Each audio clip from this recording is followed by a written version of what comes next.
You're determined. This is the year that you're going to write your first novel. But where do you start? Stay tuned to find out. You've had an idea for a novel floating around in your noggin for ages. You may have written some notes or ideas, you might have even started writing your first chapter, but you haven't really made a dent in your novel manuscript. Now, I'll say up front that there are a million ways to do this, and as you'll see, a lot of these ideas are best suited to the kinds of books that I write. Action-packed thrillers with lots of twists and turns, that sort of thing. Now, that doesn't mean that you can't apply these techniques if you're planning to write a historical romance or sprawling space operas. Just tailor this to your own style and genre. The first step is simple. Find a quiet place, something to write with, a laptop, a pen and paper, chalk and a slate, whatever, and start writing. Sketch out every single idea that you have for your novel. Write character names, locations, important plot details, objects, artifacts, historical occurrences which might have some bearing on your plot, everything. Now, if you're anything like me, the initial stages of sketching out story ideas is one of the most exciting parts of the writing process. This is where you untether your imagination and just let the ideas run. After an hour or two, you should have a few pages of notes and your head should be buzzing with ideas. Now, those ideas might be chaotic and scattered, but that's fine. This is the clay that you're going to use to start to mold a basic outline for your book. Start working through your notes and arranging them into a more or less logical order. Anything that doesn't fit, just push to the end of the document. Now, you might want to start filling in a little bit more detail here and there. You might start to see connections between some of the characters, so feel free to start sketching those out as well. Use this time to let the ideas ferment a little, but start trying to put some structure behind your overall story. One simple way to do this is to boil down your entire book into a single conflict. In simple terms, your protagonist is trying to do something. Solve a murder, find the truth of their origins, prevent war, find love, and so on. Something or someone will attempt to stop your hero from achieving that goal, and this is where the core conflict of your book arises. For example, let's say your hero is attempting to discover a cure for a zombie plague. That's your protagonist's goal. Now, there could be any number of opposing forces to this. The rival scientist looking to stop your hero's research, a horde of ravenous zombies, the political machinations of the ruling elite, even your hero's own self-doubt. All of this will lead to the primary struggle of the book, the conflict which must ultimately be resolved if your hero is to have any hope of prevailing. Now, there might be dozens of smaller conflicts along the way, a host of oppositions, twists and turns, shocking reveals, and so on. But ultimately, each of these will be drawn into the primary conflict of your book, and knowing that early on can really help you shape your story. Another way to think of this primary conflict is to think of it like a ticking clock.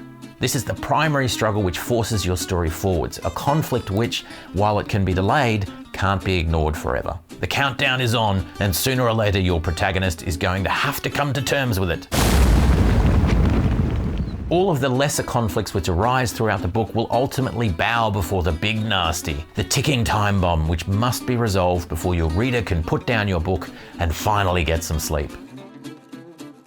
Once you've identified that primary conflict, start fleshing out your characters in a little more detail. Are you going with a strong female lead? Is there someone from real life who is an inspiration for your protagonist? Try to be as clear as possible with what type of person each of your main characters is going to be. Write out physical details, mannerisms, favorite movies, books, clothing preferences, anything you can think of. This will all help you later on when you need to draw on different aspects of each person's character as you're writing. It's also worth noting down any key historical traumas or occurrences which are important to the characters. They might have fought in a war, sustained an injury during a childhood sporting event, discovered a magical pearl hidden in a bowl of cereal. Filling out the backstory of your characters even a little will help you lock in their personalities and motivations, and ultimately it'll help you determine how each character is going to react when the circumstances of the book arise. Now, depending on what kind of book you're planning to write, you might keep most of these details hidden throughout the entire book. Just because you have them doesn't mean you need to share these details with your reader, but having a clear picture of each of your main characters will help you immensely when you start crafting dialogue and narrating the actions of each character.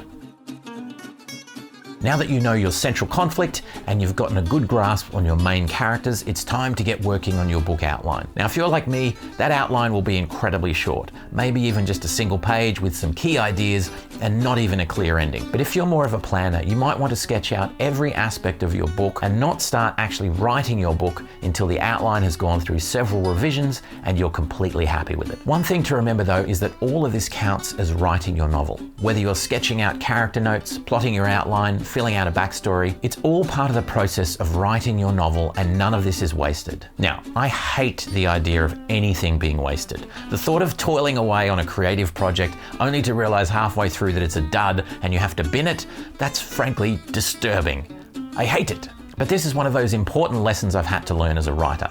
Nothing is wasted. Every plot idea I've ever had which didn't eventuate, every half-finished chapter I had to bin, it all adds to the process of writing. Like any other craft, the more writing you do, the better you become. But the same thing is true of plotting an outline, building out characters, editing your work, removing sections that don't work, and so on. It's all part of the process of writing, and it's all valuable. So I know you might be impatient to get straight to the story, but remember, all of this is valuable, nothing is wasted.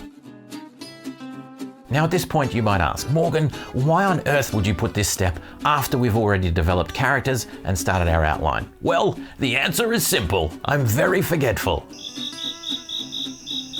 Odds are you'll already have had a fairly clear idea before you started this process of what kind of novel you wanted to write.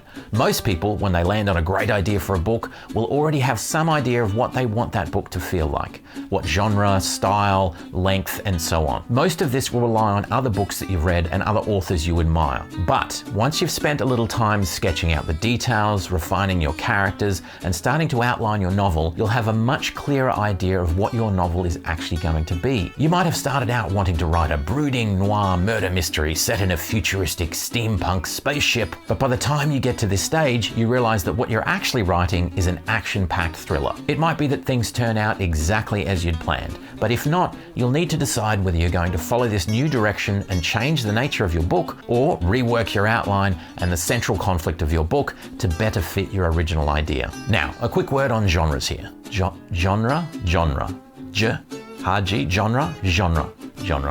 My advice, initially at least, is to ignore them altogether. Build a story you're excited about, but don't worry about fitting too neatly into an established genre. This is for a few reasons. Firstly, you shouldn't let genre dictate how you want to write, particularly as you're beginning your writing journey. Secondly, you probably won't know at this stage in your creative journey what kind of writer you actually are. Your writing voice is something that typically comes after you've written a bunch of novels and gotten into the groove of the way you like to operate. The point is that at this stage, you don't need to worry much about genre and that sort of thing. Focus on what you want your readers to feel like when they're reading your book. Do you want them on the edge of their seat? Do you want them in tears? Perhaps you want them to slowly immerse themselves in an epic adventure, or to be clenching their jaws in fear and anticipation. Focusing on the experience you want your readers to have throughout the writing process will help keep your writing sharp and focused. When you go through the editing process, this principle will guide you in what you should keep and what you should get rid of. Okay, so to summarize, you have an initial idea sketched out for your book, you've identified the primary conflict at work, you've started to sketch out your characters, you've produced a rough outline of your book, and you have some idea of what you want your readers to experience as they're reading. The next step is moving to the first chapter, which is very exciting, but I'll save that for the next video. Hopefully this has been helpful. Let me know in the comments if it has, and as always, keep it real, keep it safe.